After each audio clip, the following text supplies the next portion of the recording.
Olha só, Augusto Aras tomou posse como Procurador-Geral da República na manhã de hoje em Brasília. Em seu discurso, o novo PGR ressaltou a importância do diálogo e reforçou a independência do Ministério Público em relação aos três poderes. Após a fala de Aras, foi a vez de o presidente Jair Bolsonaro discursar. Ele falou que o novo PGR não é governo e disse que a escolha de Aras foi difícil pelo bom quadro existente no órgão. O vice-presidente da República, general Hamilton Mourão, o presidente do Supremo Tribunal Federal, ministro Dias Toffoli, o até então PGR interino, Alcides Martins, e os ministros Sérgio Moro e Onyx Lorenzoni eram alguns dos presentes nessa cerimônia que aconteceu hoje em Brasília, portanto já empossado o novo PGR, Vera. É uma posse bem protocolar, rápida, Vitor, com discursos também previsíveis, e foi bom que tenham sido previsíveis. Eu acho que cada um fez o discurso que tinha de fazer na ocasião. O PGR em favor, em nome da independência do Ministério Público, e o presidente reconhecendo essa mesma independência. Que seja desta maneira, é assim que tem de funcionar mesmo na democracia. O Ministério Público tem muitas tarefas aí pela frente, não só concernentes à Lava Jato. A gente tende a enxergar, olhar para o Ministério Público e enxergar só a Operação Lava Jato, mas ela é só um dos múltiplos braços que essa instituição tem. Ela também cuida das questões ambientais, das questões ligadas a direito econômico, a direitos humanos, a muitos afazeres, e o PGR assume com uma missão de pacificar o órgão, de integrar de novo os vários grupos, acabar com as panelas, como ele disse que vai fazer com que ele tenha uma atuação harmônica dentro da Constituição, sem eventuais excessos, mas firme no combate à corrupção, à criminalidade, na defesa da sociedade. O Ministério Público é o órgão que defende a sociedade. Existem os advogados das pessoas, das empresas, e existe o Ministério Público que advoga em nome da sociedade. É uma missão e tanto.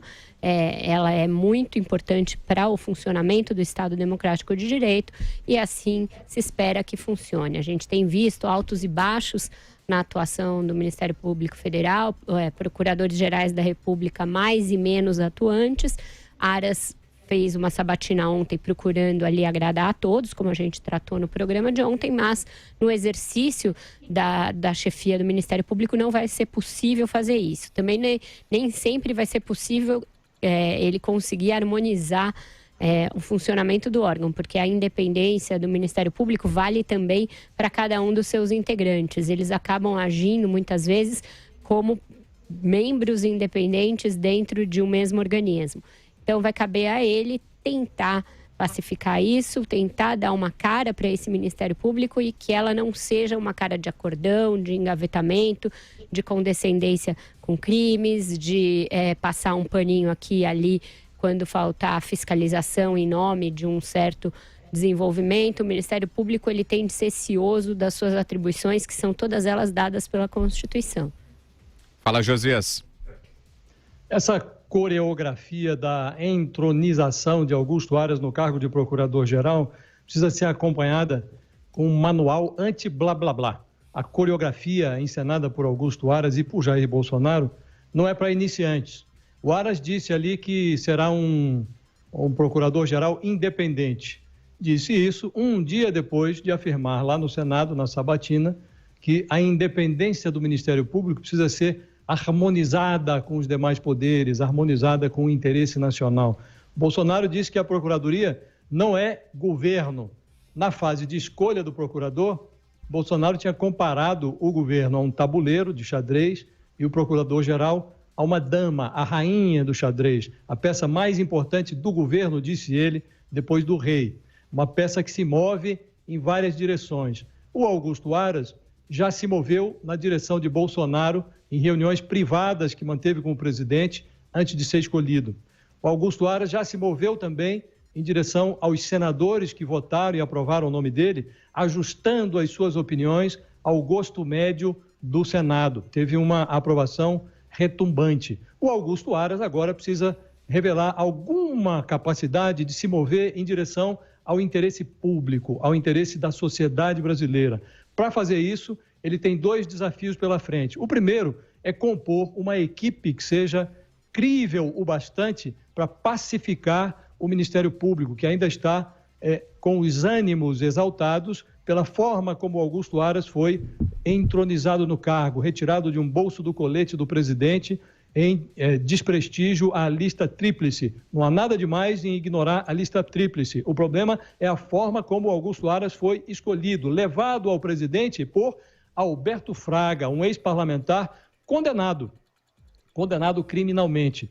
Dessa forma, chegou Alberto Aras à presença do presidente da República. No primeiro momento, depois de consagrado no Senado, Augusto Aras foi ao Palácio do Alvorada, não precisava mais disso, foi prestar reverências ao presidente. Quem estava do lado de Augusto Aras, nesta reverência prestada a Bolsonaro? Alberto Fraga, o condenado. Então, o segundo objetivo do Augusto Aras, é demonstrar essa independência que, retoricamente, ele diz ter. Então, ele precisa compor uma equipe crível e demonstrar, na prática, a independência que, por hora, é uma independência de gogó. Então, é preciso observar tudo com o manual anti-blá-blá-blá e para tomar distância das declarações que são feitas. É preciso ver se isso vai se confirmar na prática. Vai lá, Constantino. É uma cerimônia protocolar, né, com a presença de autoridades, com o empossado bradando a Constituição na mão, falando da sua independência, e o presidente, por outro lado, falando da altivez, da função, da independência, da autonomia, que ele é um guerreiro que vai colocar a pátria e a Constituição, uma em cada mão, né, a bandeira representando a pátria e a Constituição, e ajudar o país. E aí, como que vai ajudar de fato? Né? Isso não fica claro, essas declarações e esses pronunciamentos são retóricos para inglês ver, e, na verdade, você tenta ler nas entrelinhas, né? Algum tipo de linguagem ali para sinalizar o que vem pela frente. Uma das coisas que eu achei interessante foi o Aras falar em minorias. Era algo ali que não entrava muito na narrativa ou no discurso antes de ser de fato aprovado após Sabatina, porque o presidente já tinha falado, né, na questão de que tem que pensar na maioria e tudo.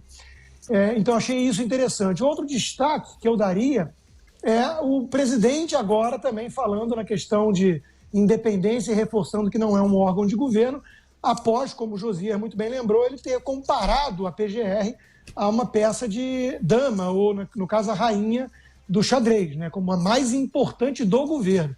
Então, há uma mudança aí de discurso. Mas, repito, né, palavras são muito baratas, custam muito pouco e o vento leva. O que a população quer ver é o começo das atitudes, o D1 da sua função como PGR. Isso é que está em xeque e é só isso que interessa no fundo. O resto é blá, blá, blá. Também achei curioso o Aras falar em diálogo, né? Sua marca vai ser o diálogo e com o diálogo vamos resolver as grandes questões, os grandes problemas do país. Bom, um dos grandes problemas do país, sem dúvida alguma, é a corrupção. E é uma das bandeiras que elegeram o Bolsonaro, né? E uma das principais missões de um procurador-geral da República, combater a corrupção, ter coragem de não engavetar denúncias que envolvam poderosos. Como exatamente se combate corrupção com diálogo é algo que eu não sei e não entendo. Sei lá o que ele quis dizer com isso. Né? Uma retórica bonitinha, sensacionalista, mas na prática, quando você aperta a tecla SAP, o que isso quer dizer? Né? Nós não queremos muito diálogo, muito menos alguma coisa que vá na direção de acordão.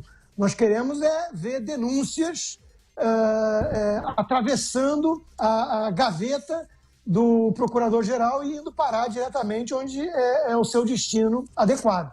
Então, é só isso que importa e nós vamos ter que acompanhar a sua gestão para ver se, de fato, ele tem um compromisso não com as grandes questões, com as grandes pautas, com a economia, destravar a economia. Não são as principais missões ou funções de um PGR. O que nós queremos ver é ele exercendo, de fato, com autonomia na prática, a função nobre e fundamental para o Estado de Direito que tem a Procuradoria-Geral da República.